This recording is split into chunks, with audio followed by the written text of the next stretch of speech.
He was called the Scourge of God, Attila the Hun, a man born from the windswept steppes, whose name struck terror into both halves of the Roman Empire.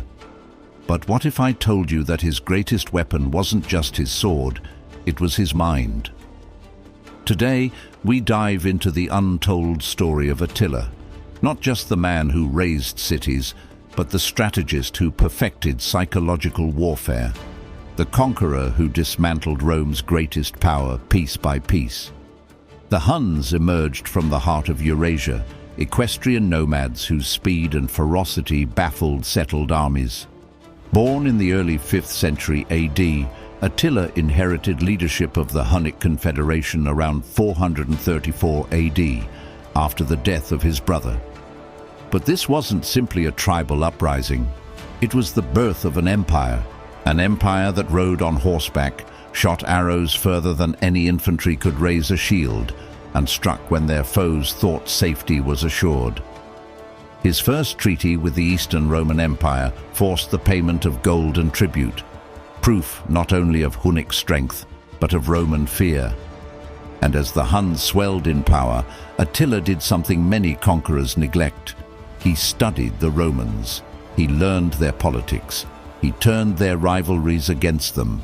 He understood that conquering Rome wasn't just about armies, it was about weaving a web of fear, tribute, and subjugation. And that understanding would prove fatal for Rome. What made Attila truly ruthless was not always what we see on the battlefield, but what he did before the battle even began. The Huns mastered psychological warfare.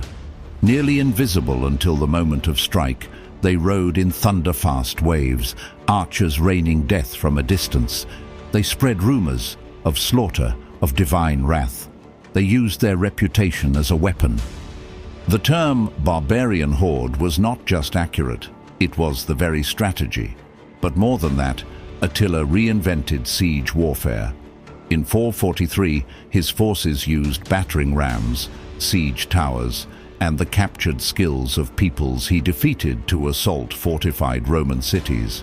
Towns believed secure behind mighty walls were suddenly vulnerable.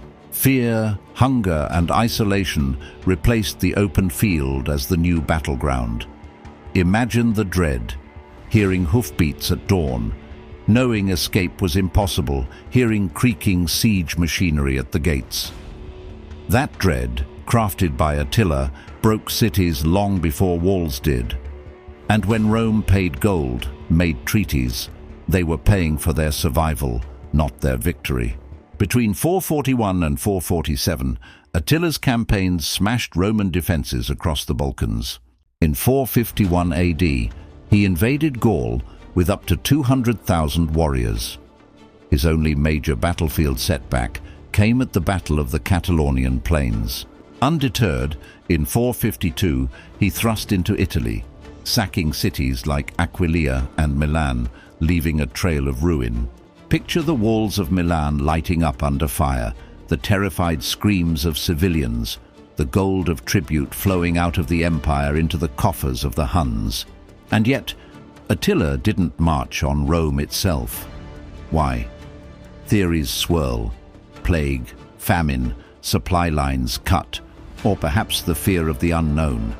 He vanished as mysteriously as he appeared, dead in 453, on his wedding night, under mysterious circumstances. His empire collapsed within years, but his legacy lived on. In the collapse of Rome's western half, in the myth of the barbarian scourge, in the memory of an empire shaken to its core, we often tell tales of Rome's fall, but rarely of the man who made them tremble. Attila wove together speed, terror, siege science, and diplomacy. An empire built in less than 2 decades, his name echoing across Europe. Yet there's more. Captured technology, forced labor, intelligence networks, and a bigger picture. He didn't just pillage, he disrupted. When we look at the ruins of Aquileia, the treaties signed under duress, the 1,000-year shadow of Rome's decline, we glimpse Attila's hand. And when we see equestrian armies and mobile cavalry threatening empires centuries later, We trace roots back to the steppes. Attila the Hun, the Scourge, the strategist, the man who turned fear into an empire. His battlefield wasn't just the open plain, it was the mind of his enemy. His siege engine wasn't just wood and iron, it was terror's promise, and his masterpiece, the fracture of Rome. So the next time you hear the phrase barbarian horde, remember, behind it was a man who looked at Rome and saw weakness, who rode across history's greatest empire and left it bloodied, shaken, and changed forever. That man was Attila, and his story is far from finished. Thanks for watching. If you found this story as fascinating as we did, be sure to hit that like button, subscribe, and ring the bell so you don't miss our next dive into history's most compelling figures. See you next time.